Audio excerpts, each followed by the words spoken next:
Welcome back to Shem's Universe. So we're on chapter 6 of Think and Grow Rich, which is organized planning. So in regards to organized planning, Napoleon Hill believed that you only need to manifest a vision by being around the right people. Now, in the day and age we have a lot of people saying they got it by themselves, they do things, they don't really need anybody, etc. That's not 100% true. Anybody that actually does manifest any sort of desire does necessitate at least one other person to get it. It's just a matter of how things work.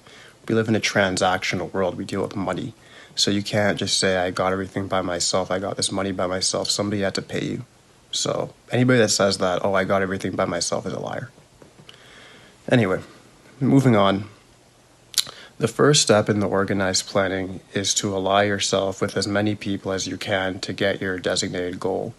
So he means that by a mastermind group, which is actually chapter 9 as well. And we're going to discuss the mastermind group in more in depth in that chapter.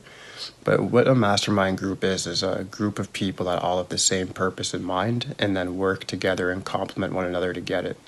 So you see a lot of this type of stuff in if you guys are familiar with the Netflix show Money Heist, where everybody was a specialist in different things. Remember that word specialist, specialized knowledge, just like the prior chapter. Have specialized knowledge and you have a lot of value. So the reason why you want to have specialized knowledge is it leads to your mastermind group, which is the next step in organized planning. What value can you present to your mastermind group? So before you even say I'm going to join a group, you better decide what value are you actually going to be able to present to them. Because if you have nothing to offer, who the heck are you? Nobody's going to care who you are. You need to make sure that you have something to offer that's then going to provide some sort of value as well. Without that, there's no transaction, and in turn, people are going to be resentful about helping you. All right? The next step that he was saying was to meet with your mastermind group at least twice a week. And I'd recommend at least 5 times a week.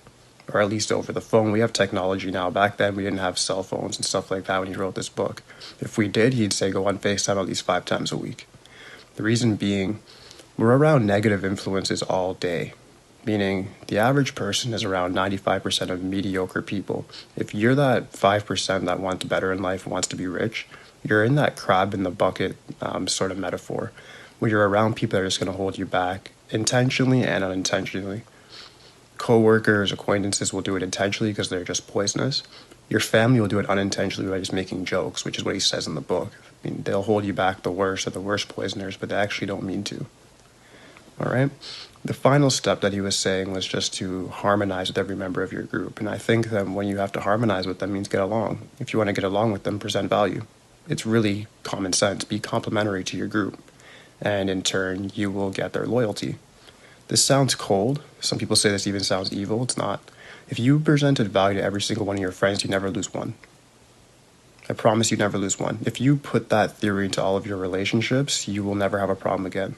If you're always focusing on what value you can present to your significant other, to your friend, to your family, watch how your problems with all 3 of those interpersonal relations goes down.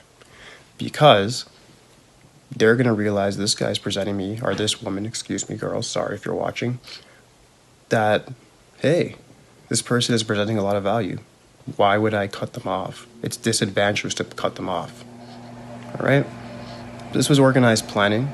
I think this can help anybody, whether they have a purpose or just with general life skills as well. Plan your life in that way where you present value to people you relate with.